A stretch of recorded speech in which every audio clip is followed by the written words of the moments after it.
Bagi informasi mancanegara, pemirsa, gelombang serangan drone kembali mewarnai medan tempur di Ukraina Timur. Bahkan Rusia mengklaim berhasil merebut Konstantinovka, salah satu titik pertahanan strategis Ukraina di Donetsk.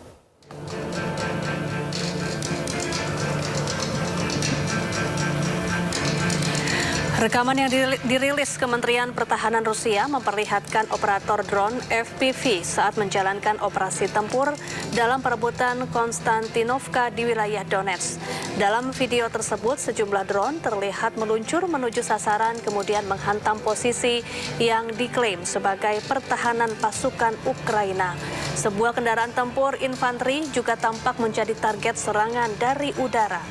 Moskow menyatakan pasukannya kini telah menguasai Konstantinovka secara penuh. Wilayah ini disebut sebagai salah satu benteng pertahanan terkuat Ukraina. Hingga saat ini pemerintah Ukraina belum memberikan tanggapan atas klaim penguasaan wilayah tersebut.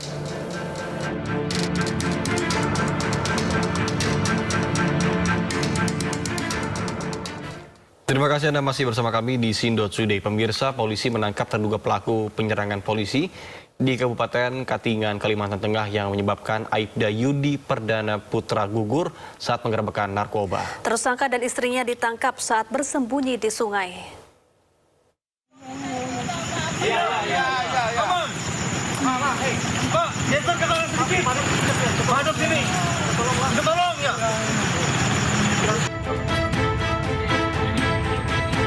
Pelaku penyerangan polisi di Kabupaten Katingan yang menyebabkan Aibda Yudi Perdana Putra gugur saat penggerebekan narkoba akhirnya ditangkap tim Resmo Polda Kalimantan Tengah.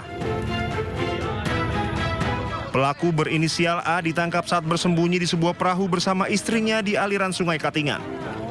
Penangkapan dilakukan setelah petugas mengejar sejak insiden berdarah tersebut terjadi di Desa Tumbang Kalame, Kecamatan Katingan Tengah. Pelaku ditemukan di atas perahu yang berada di Desa Tumbang Parie, Kabupaten Katingan. Keluar aja. Nanti aja. Ada apa?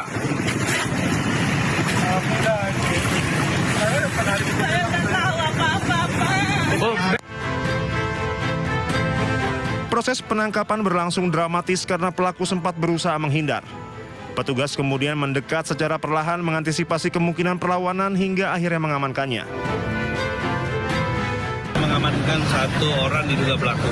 Namun demikian saat ini masih dalam pendalaman tim penyidik yang ada di sana. Nanti perkembangan akan saya informasikan. Insiden bermula saat Satres Narkoba Polres Katingan melakukan penggerebekan narkoba terhadap tersangka berinisial Bio, seorang residivis di Desa Tumbang Kalame. Meski penggerebekan berhasil, petugas kemudian diserang sejumlah anggota keluarga pelaku. Satu penyerang tewas setelah ditembak karena tetap melawan. Situasi kemudian berkembang menjadi penyerangan massa yang menyebabkan Aibda Yudi Perdana Putra gugur dalam tugas. Saat ini dua anggota Satres Narkoba lainnya masih dalam pencarian tim gabungan. Dari Kabupaten Katingan, Kalimantan Tengah, Ade Sata iNews melaporkan. Bareskrim Polri kembali mengungkap kasus penyelundupan narkotika jenis sabu dengan modus menyembunyikannya di dalam tubuh. Ya, 3 tersangka berikut 500 gram sabu diamankan oleh petugas. HP-mu mana? Yang buat telepon tadi? HP-mu yang buat telepon tadi mana?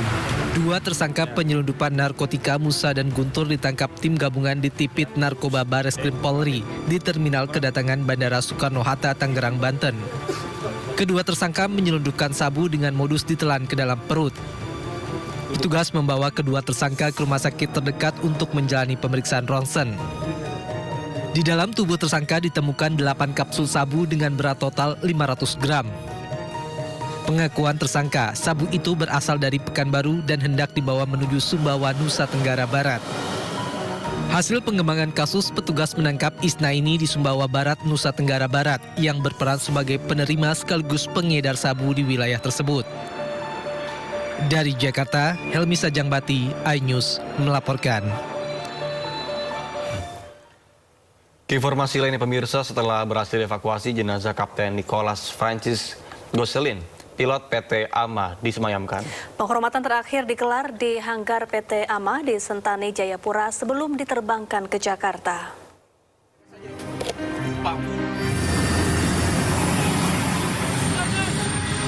Jenazah pilot pesawat PT AMA Nicholas Francis Gosselin yang menjadi korban penembakan di Bandara Ibda Haik, Kampung Balinggama, Distrik Sobaham, Kabupaten Yahukimo, Papua Pegunungan tiba di Jayapura Jumat sore.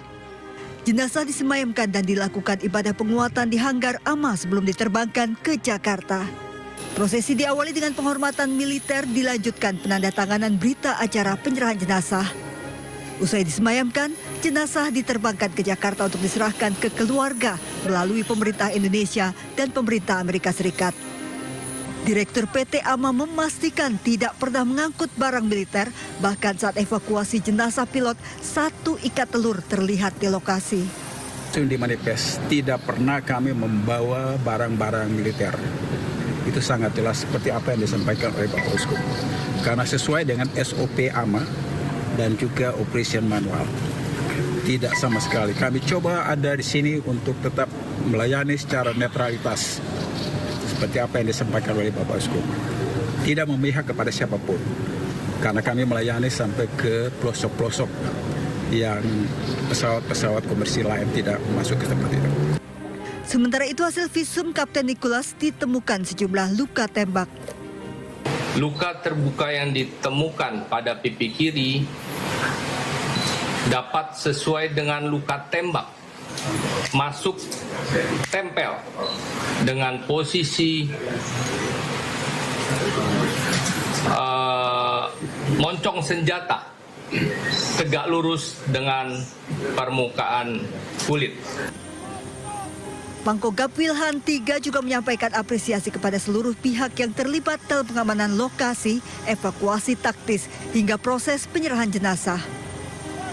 Kita menyaksikan sendiri bahwa TPNPB OPM dengan secara keji membunuh masyarakat, bahkan pelayan masyarakat yang tidak bersalah, tidak berdosa. Dan kami mengutuk keras atas kejadian ini. Evakuasi jenazah Kapten Nicholas Francis Gosselin, pilot PT AMA, dilakukan Komando Operasi TNI Habema dengan operasi khusus.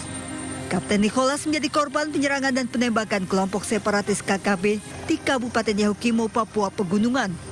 Bersama dengan proses evakuasi, TNI terus menyisir dan mengejar pelaku penembakan serta pembakaran pesawat. Tim Liputan iNews melaporkan.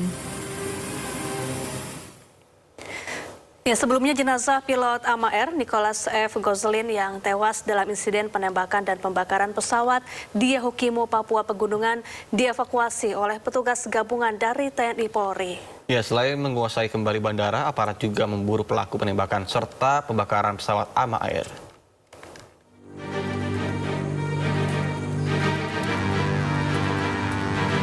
Pasukan Korps TNI Habema menggelar operasi khusus untuk mengamankan Bandara IPD. Pengamanan dilakukan agar jalur evakuasi, pengiriman bantuan, dan penerbangan perintis dapat kembali berjalan.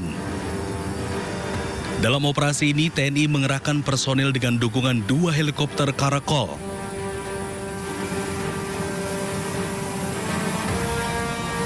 Selain mengamankan bandara, aparat juga mengevakuasi jenazah pilot AMA Air Nicholas F. Gosselin.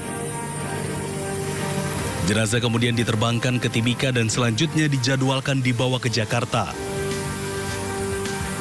Alhamdulillah pada hari ini kami berhasil mengevakuasi jenazah almarhum Kapten Pilot Nicholas F. Gosselin yang kemarin ditembak oleh TPNPB OPM di Yahukimo, tepatnya di kampung di Bandara Balinggama, Kabupaten Yahukimo. Patut diduga ya, karena kalau masyarakat sipil biasa, kayaknya tidak mungkin mereka akan melakukan penyerangan terhadap satu-satunya sarana transportasi yang dapat menjadi penghubung masyarakat di Balinggama ke dunia luar. Betul, karena masyarakat sipil terutama pasti akan membutuhkan sarana itu. Jadi patut diduga Kita belum bisa memastikan karena kita belum melakukan belum mendatangi TKP, belum olah TKP, belum mengumpulkan keterangan dan barang bukti yang ada. Satgas Operasi Damai Kartens 2026 memastikan penyelidikan masih berjalan untuk mengungkap penyebab pembakaran pesawat AMA Air PKRCY, menemukan pelaku penembakan dan memastikan keamanan penerbangan perintis di Papua Pegunungan. Dari Yahukimo, Papua Pegunungan, Chandri Suripati, iNews melaporkan.